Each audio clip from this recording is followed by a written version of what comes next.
Look, I think there's a community of people here, the Māori housing sector in Tamaki Makaurau, with great leadership by the independent Māori Statutory Board, support from Te Matapihi.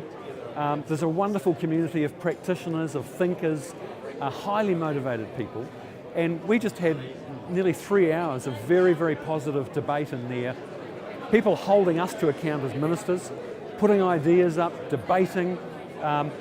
That helps us actually. It forces us to think about our policies, to justify them, to reconsider them.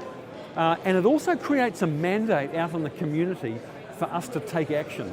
So I really welcome the positive energy, the ideas and the advocacy from this community. The government has a key role to play to activate, I think, community-led solutions to enable whānau to begin their journey of developing their kāinga aspiration, which requires a bit of a plan and an investment, but also to create the right environment for partnerships to exist.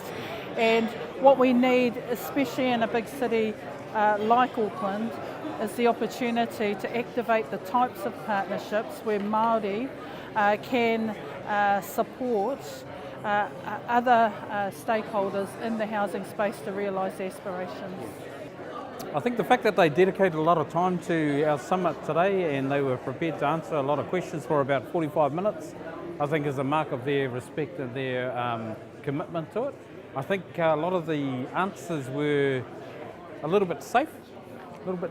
So it's our job as the Independent Māori Statutory Board to lean in on some of those answers and more so just keep them true to the action plan. Certainly from Nanaia Mahuta, I heard the complexities being able to be kind of broken down, particularly working across government departments, working across organisations, agencies.